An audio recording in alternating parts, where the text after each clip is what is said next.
जय श्री ओम नमः सिद्धेभ्य नमो अर्हन्ताणं नमो सिद्धाणं नमो आयर्याणं नमो वज्रायाणं नमो लोये सव्वसाहूणम् अरहंत सिद्ध सूरि उपाध्याय साधु सर्व अर्थ के प्रकाशी मांगलिक उपकारी हैं। तीन को स्वरूप जान राग ते भई जो भक्ति काय को न माय स्तुति को चारी है। धन्य धन्य तुम ही ते काज सब आज भय कर जोरी बार बार वंदना हमारी है। मंगल कल्याण सुख ऐसो हम चाहत हैं हो मेरी ऐसी दशा जैसी तुम धारी है। हो मेरी ऐसी दशा जैसी तुम धारी है।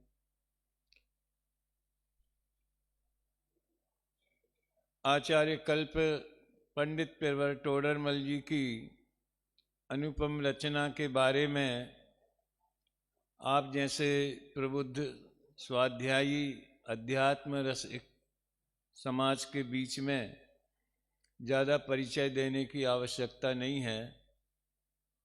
अपन सब जानते हैं इस युग में पूज्य गुरुदेव श्री के निमित्त से जो आध्यात्मिक क्रांति हुई है उसका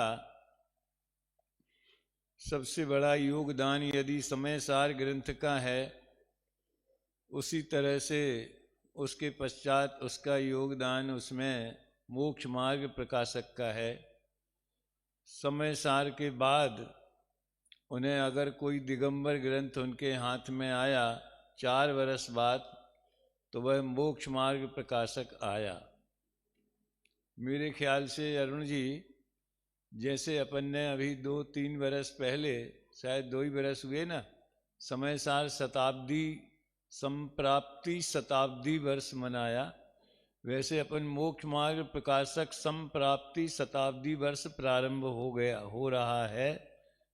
संवत 2082 जब प्रारंभ होगा, ये अपने हिंदी क्या बोलते हैं, हिंदी तिथि के अनुसार, तो गुरुदेव को संवत 2082 में 1982 में समय सार मोक्ष मार्ग प्रकाशक ग्रंथ उनके हाथ में आया था।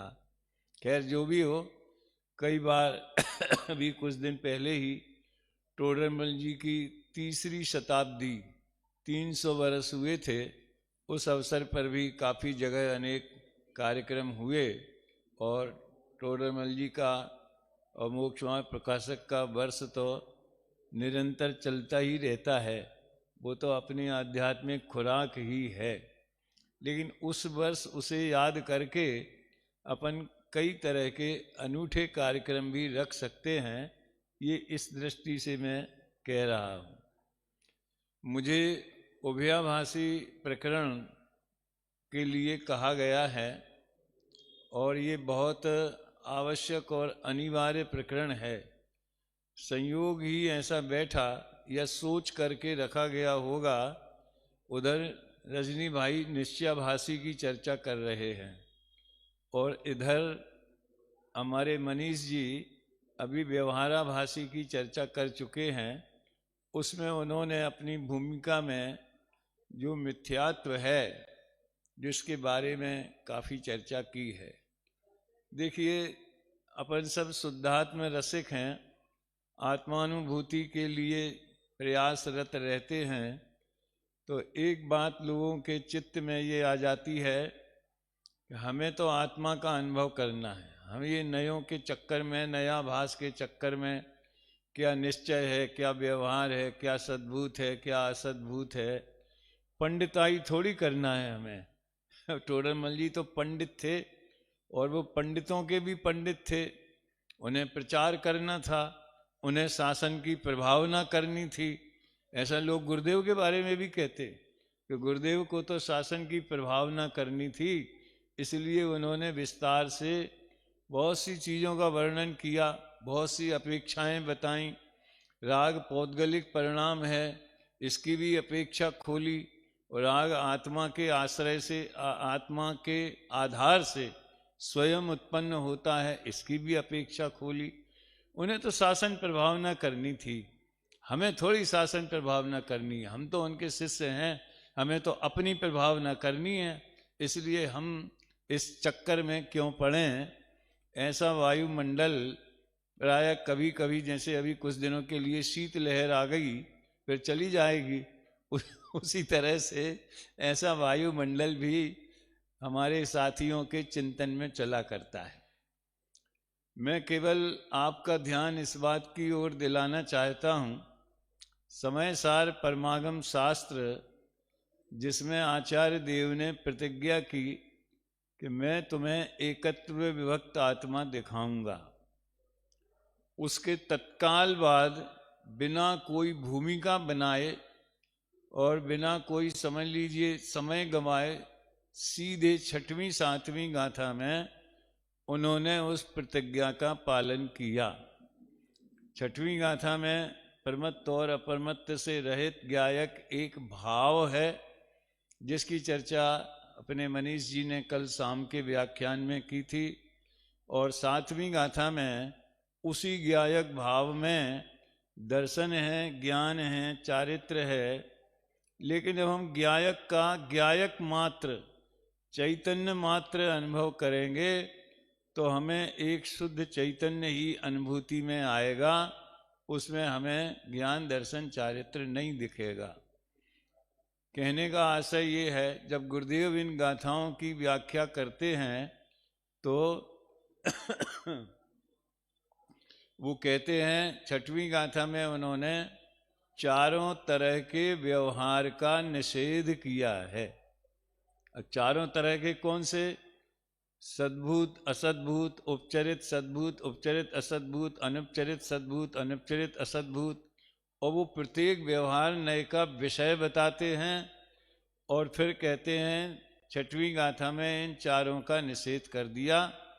और रही सही कसर जो थी, यद्यपि अनुपचरित असद्भूत, अनुपचरित सद्भूत में 7वीं गाथा का भी विषय आ गया। जो गुण भेद हैं वो अनुपचरित सद्भूत व्यवहार नय के विषय हैं, जो शुद्ध नय के बिल्कुल बगल में बैठता है, समझ लो है।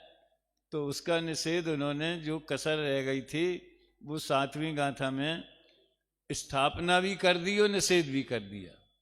अब मुझे 6वीं 7वीं गाथा नहीं बतानी है आपको। कक्षा का एक बहुत बड़ा नियम ये होता है कि विषय सीमित होता है और प्रश्नोत्तर शैली से उसकी चर्चा होती है। शिक्षक भी प्रश्न करते हैं और जैसा कि मनीष जी ने संकेत किया कि श्रोता या छात्र है वो भी प्रश्न करते हैं। और प्रवचनों के आधार पर कोई परीक्षा नहीं हो सकती है कि इतने प्रवचन हुए तो अब आपको पेपर लिया जाएगा। कक्षा की परीक्षा होती है। तो मैं उभयाभासी के संदर्भ में समय सार याद क्यों आया? वो उभयाभासी के संदर्भ में नहीं, वो नयों के संदर्भ में याद आ रहा है। फिर 8वीं गाथा में उन्होंने आत्मा के बारे में कोई बात की क्या? आप लोग सोचिए, अपन सब समय सार रसिक हैं, तो अगर ग्रंथ नया एक प्रकाशन किया जाए और उसमें 13वीं गाथा को 9वां नंबर दे दिया जाए और 8वीं, 9वीं, 10वीं, 11वीं, 12वीं ये 5 गाथाएं हटा दी जाएं, इनकी टीका हटा दी जाए, तो कोई सुझाव नहीं दे रहा हूं मैं है, लेकिन सीधे 13वीं गाथा से 8वीं गाथा के बाद, 7वीं के बाद 13वीं गाथा से प्रारंभ किया जाए तो आपको कुछ लगेगा कि कोई कमी रह गई है, कोई बात छूट गई है, कुछ रह गया है, ऐसा लगेगा आपको? 7वीं गाथा में कहा, मैं 7वीं से 13वीं पे बात सुना के बताता हूं आपको। 7वीं गाथा में कहा कि आत्मा में ज्ञान है, दर्शन है, चारित्र हैं, ये व्यवहार ने से समझना। परमार्थ से तो आत्मा में न ज्ञान है, न दर्शन है, चारित्र है। फिर 13वीं गाथा में कहा कि भूतार्थ से जाने हुए जीव अजीव इत्यादि यही सम्यक्त हैं और जो अबद्ध स्पष्ट अनन्य नियत अविशेष आत्मा को जानता है, वो शुद्ध नय को जानता है, वही सारे जैन शासन को जानता है। बस बात सीधी समय सार की लाइन पर ही चली है। यानी समय सार की विषय वस्तु बताने के तुरंत बाद 5 गाथाएं कुंद कुंद आचार्य देव ने नए व्यवस्था के लिए समर्पित की हैं। उन्होंने समय सार के बगल में नए शैली को रखा है।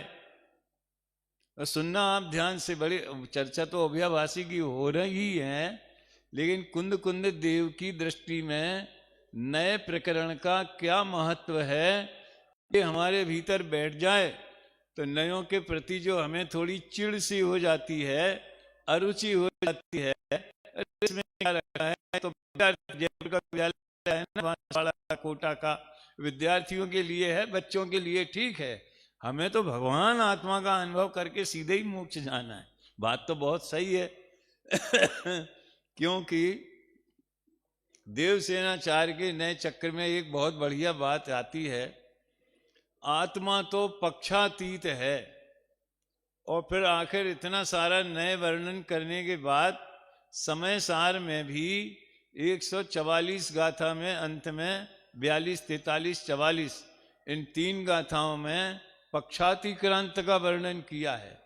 और उसमें भी वही, तुम नयों का पक्ष मत करना, आत्मा बंधा है ऐसे पक्ष में भी मत पड़ना, नहीं बंधा है, नहीं बंधा है, नहीं बंधा है ऐसे विकल्प में भी मत उलझना। आप जानते हैं 20 कलश लिखे हैं अमृतचंद्र देव ने। 20 कलश किस बात के लिए? कि नए पक्ष छोड़कर न पक्षातिक्रांत हो जाओ। और हमें पढ़ाना है नए विभाग, और हम बता रहे हैं पक्षातिक्रांत। वो इसलिए बता रहे हैं कि जब अंत में वहां पहुंचना ही है तो फिर इस नए विकल्प के जाल में हमें क्यों उलझाते हो। बड़ा प्यारा कलश है, एकत्वबद्धो न तथा परस्य चितिर्द्वयो द्वौविति पक्षपातम यस्तत्ववेदी च्युत पक्षपात तस्यास्ति नित्यम खलु चिदेव।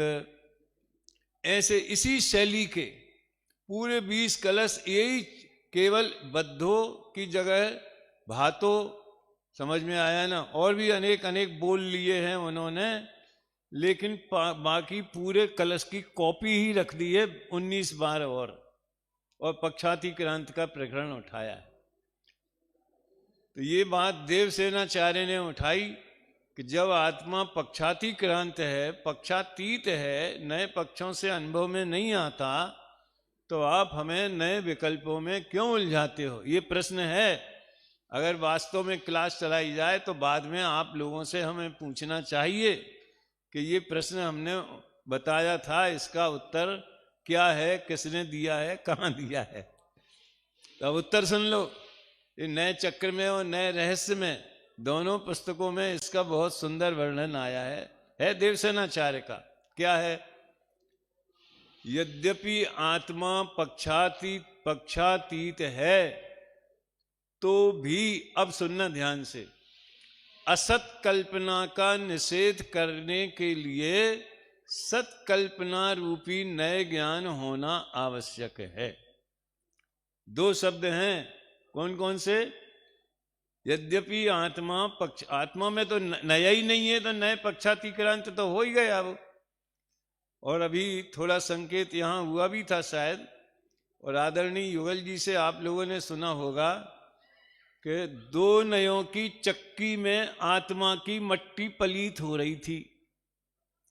ये कहां लिखा है, कोई बता सकता है? पूछूंगा नहीं, सिर्फ हाथ ऊंचा करना। पूज्य गुरुदेव श्री कांजी स्वामी और उनका जीवन दर्शन, इस विषय पर बाबूजी का सन 1975 में बहुत बड़ा लेख छपा था, जो बाद में अन्य कई जगह से, देवीलाल जी कई जगह से प्रकाशित हुआ, और आज वो चैतन्य की चहल पहल नाम की पुस्तक में है। शायद नाम कोई दूसरा होगा उसका तो उसमें लिखा था कि जब गुरुदेव श्री की वाणी प्रसारित नहीं हुई, उनका उदय इस भूमंडल पर भरत क्षेत्र में नहीं हुआ, उसके पहले नयों की चर्चा तो होती थी, आत्मा की चर्चा तो होती थी, लेकिन दो नयों की चक्की में पिस करके वो आत्मा की मट्टी पलीत हो रही थी। अब मट्टी पलीत तो अपन हिंदी भाषी लोग सब समझते हैं। दुर्दशा हो रही थी, बेचारा पिस रहा, इस नए से ऐसा है, इस नए से ऐसा है, इस नए से ऐसा है। तो हम नयों को देखते, भगवान को, आत्मा को नहीं देख पाते। अरे भगवान के दर्शन करने में भी हमारी यही स्थिति हो रही है भैया। जो व्यवहाराभास का विषय है, कायदे से हमारा नहीं है, लेकिन सब आनुषांगिक है ना। उल्लास भाई, हम भगवान के दर्शन करेंगे तो आज की पीढ़ी तो सबसे पहले मोबाइल लेके वीडियो खींचने लगेगी। वो दर्शन वर्शन बाद में करेगी, वो दर्शन कराने की चिंता में है कि हम अपने घर वालों को, रिश्तेदारों को बता दें कि हाँ हम मोबाइल लेके। अब ये अभी यहाँ का विषय नहीं है, लेकिन उदाहरण के तौर पर भी बात समझने लायक है। फिर हम देखेंगे, अच्छा बहुत बढ़िया मंदिर बनाया है, ये छत्र कहाँ के हैं, इतने सुंदर छत्र तो हमने देखे नहीं। हमने तो किसी से पूछेंगे, भैया कौन से कारीगर से बनवाए हैं, ये संगमरमर कहाँ का आया है, ये इसमें नक्काशी किसने की है, वो कहाँ की है। यानी हम जिन मुद्रा में जिनेंद्र भगवान के दर्शन करने के बजाय पूरे मंदिर के दर्शन कर लेंगे, भगवान के दर्शन भूल जाएंगे। वही हाल हमारे आत्मा का हुआ, जिसकी चर्चा मैंने कल शाम को थोड़ी की थी कि आत्मा का वैभव क्या है। तो नयों के विकल्प जाल में आत्मा उलझ गया है, ऐसा आदरणीय युगल जी ने भी लिखा। और फिर अंत में अनेक पहले आचार्यों ने, बाद में विद्वानों ने इस बात को उठाया है। आप कहेंगे बात तो फिर दोनों विरोधी बातें हो गई। आप नयों का महत्व भी बता रहे हो और नयों से होने वाली हानि भी बता रहे कि दो नयों के चक्कर में आत्मा पिस रहा है। तो फिर भैया अच्छी बात है, हमें ऐसे चक्कर में क्यों पड़े। उसका जवाब देवसेनाचार्य ने दिया। क्या दिया? असत कल्पना का निषेध करने के लिए सत कल्पना का ज्ञान कराना जरूरी है। तो असत कल्पना क्या होती है, सत कल्पना क्या होती है, इतना आज के सिलेबस में समझ लो। ये समझ लो आधी कक्षा का ये एक मैसेज हुआ। फिर से बोलता हूं, असत कल्पना किसे कहते हैं और सत कल्पना किसे कहते हैं। 6 ढाला की दूसरी ढाल में जितनी 7 तत्व संबंधी भूलें बताई हैं, वे सब असत कल्पनाएं हैं। वस्तु स्वरूप के विरुद्ध जो जो हमारी मान्यताएं हैं, वे सब असत कल्पनाएं हैं। यद्यपि वो हमारी श्रद्धान में, प्रतीति में, मान्यता में वो बैठी रहती हैं, वो हम केवल कल्पना करते हैं, माने सोचते हैं, दिवा स्वप्न देखते हैं, ऐसा नहीं है। ऐसी कल्पनाएं नहीं है जैसे कि हम बैठे बैठे सोच रहे हैं कि आज कल वंदना पे जाना है तो कितने बजे निकलेंगे, तो रोली वालों से बात कर लेंगे, ये कर लें। ये जो हम विचार करते रहते हैं उसे भी कल्पना बोला जाता है। ऐसी कल्पना नहीं है। मैं सुखी दुखी मैं रंक राव, मेरे धन ग्रह गोधन प्रभाव, मेरे सुततिय में सबल दीन, बेरूप सुभग मूरख प्रवीण तन उपजत। ये सब पूरी 6 ढाला, पूरा समय सार का वो अंश जिसमें उन्होंने अज्ञानी की मान्यताओं का वर्णन किया है, चाहे वो जीव जीव अधिकार में हो। सुनो, मैं तो प्राय जब अपने जयपुर में विद्यार्थियों के बीच में बोलता हूं तो, और देवलाली में भी लोगों से कहता हूं, श्रोताओं से, रितेश जी आप बांसवाड़ा में ये एक प्रयोग करा सकते हो। कौन सा? कि समय सार का वर्गीकरण करो यार, सॉर्ट करो, उसको सॉर्टिंग करो। कैसे? कितनी गाथाएं उसमें भगवान आत्मा का वर्णन करने वाली, जैसे 6वीं 7वीं हुई, ख्याल में आए ना। कितनी गाथाओं में भगवान आत्मा को नहीं जानने वाले अज्ञानियों का वर्णन करने वाली, जो 19 से 25 तक हुई हैं। फिर बाद में मैं आत्मा करता हूँ, क्रोधादि मेरे कार्य हैं, ऐसी क्रोधादि में कर्ता कर्म की प्रवृत्ति, उसका नाम अज्ञान है। तो अज्ञान की बात बहुत चली। बंध अधिकार में अज्ञान का वर्णन है, समझ में आया ना।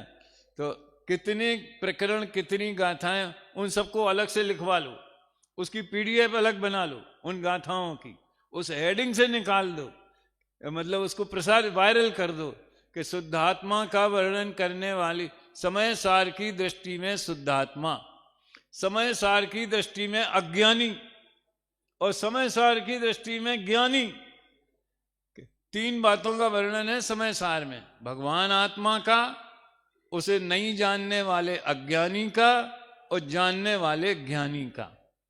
तो जितनी भी उसमें अज्ञानी की मान्यताएं हैं, चाहे कर्ता कर्म अधिकार में हो, चाहे जीव अजीव अधिकार में हो, चाहे आश्रव अधिकार में हो, चाहे बंध अधिकार में हो, संबर अधिकार में अज्ञानी का वर्णन नहीं। उसमें तो उपयोग में उपयोग है, समझ में आया ना। और क्या बोलते हैं, रागादि में रागादि है। निर्जना अधिकार में ज्ञानी के भोग भी निर्जना के कारण है, थोड़ी बहुत उसमें चेतावनी जरूर, वार्निंग दी गई है। और सर्वशुद्ध अधिकार तो कर्ता कर्म अधिकार का ही एक्सटेंशन है, उसमें तो कर्ता कर्म कोई दोबारा रिपीट किया है। तो तीन भाग आप कर सकते हैं। तो जितना उसमें अज्ञानी का वर्णन है वो सब असत कल्पना है। कर्तृत्व की मान्यता, करना है, मुझे करना है, मैं करता हूं। स्थूल रूप से कहे तो मैं दुकान चलाता हूं, मैं मकान बनवाता हूं, मैं फैक्ट्री चलाता हूं, मैं संस्था चलाता हूं, ये इत्यादि। और अंदर आए तो शरीर की क्रिया का, मैं सांस ऊंची खींचता हूं, नीची खींचता हूं, तो सुबह से योगा करता हूं, कभी मैं जिम में जाता हूं, मैं एक्सरसाइज करता हूं, कि नहीं कर पाता हूं, कि मुझे बीमारी हो गई है, ये डॉक्टर को। सर यानी आप सोचिए, हमारी लाइफ में सिवाय असत कल्पनाओं के हम और किसमें जीते हैं। हाँ, हमारे महाभाग्य से कभी कभी जैसे ऐसे शिविर लगे, उसमें तत्व ज्ञान की चर्चा हुए, आपस में समझ लो साधर्मिक चर्चा करें, परिचर्चा करें, आजकल तो बहुत सी होती, जूम पर होती है। तो जब तत्व की बात हम आपस में कहें, सुने, उतना पीरियड हमारा सत कल्पनाओं में जाता है कि एक द्रव्य दूसरे द्रव्य का कर्ता नहीं है, प्रत्येक द्रव्य का परिणमन स्वतंत्र है, वो अपने स्वकाल में होता है। समझ में आया ना। कोई उसे दूसरा उसको कर सकता नहीं है, हम भी पर में कुछ कर सकते नहीं हैं, अपनी पर्यायों में भी हम फेर फार करता नहीं है। ऐसी बातें कभी हमारे सुनने में, बोलने में, विचारने में आए तो हम सत्कल्पनाओं में रहते हैं। और इसके अलावा हम दिन भर दिन रात, क्या है वो, शुभाशुभ भावों से मेरा व्यापार चला करता, मानस वाणी और काया से आश्रव का द्वार खुला रहता। तो ये अंतर समझ में आया। किस किस का अंतर, काय काय का अंतर, असत कल्पना और सत कल्पना में क्या अंतर है, इसे समझने के लिए हमें असत कल्पना का स्वरूप और सत कल्पना का स्वरूप समझना चाहिए। तो जो हमारी मिथ्या मान्यताएं हैं, चाहे वो गृहीत मिथ्यात्व हो या अथवा अग्रहीत मिथ्यात्व हो, टोटल ब्रजेंद्र ने लिखा है, मिथ्यात्व बैरी का अंश भी बुरा है, इसलिए सूक्ष्म मिथ्यात्व भी त्यागने योग्य है। और सूक्ष्म मिथ्यात्व क्या है? पर्याय का कर्तापना।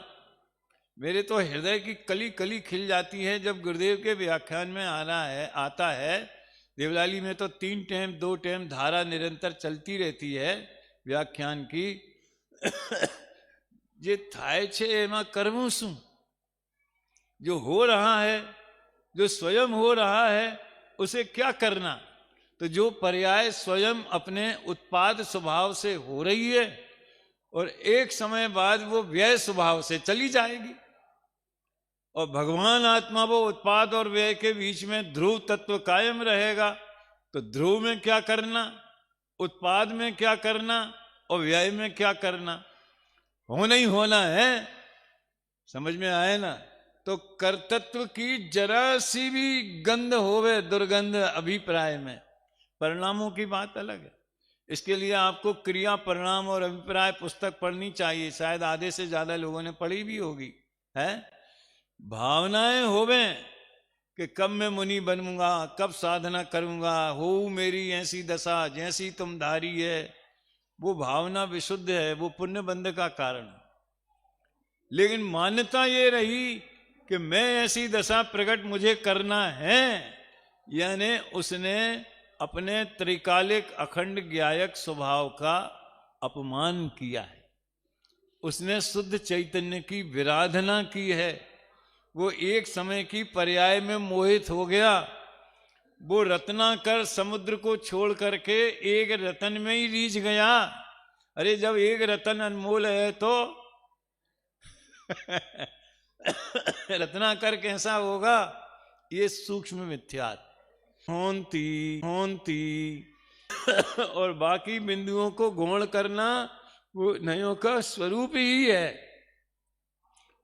तो आपके जब जब इतना सब हम लोग नयों के पंडित हैं, और अपन लोग नहीं, हिंदू मुस्लिम सिख ईसाई जितने भी जातिवाद समाजवाद जितने भी ग्रुप हैं, बाल आबाल गोपाल, जिस तरह से आबाल गोपाल सबको भगवान आत्मा अनुभव में आता है, समझ में आए ना, उसी तरह से आबाल गोपाल सब जानते हैं कि ये जो सामने हो रहा है इसकी अपेक्षा अनुसार राग आए बिना नहीं रहे। छोड़कर बाकी का सारा जिनागम भाई साहब महिपाल जी कर्ता पुण्य की भाषा में है। मैंने जानबूझ के एक सही शब्द का प्रयोग किया, कर्ता ही पने का निषेध करते हैं। एक असत कल्पना, सत कल्पना, दूसरा किस अपेक्षा से कहा है और किस प्रयोजन से कहा है।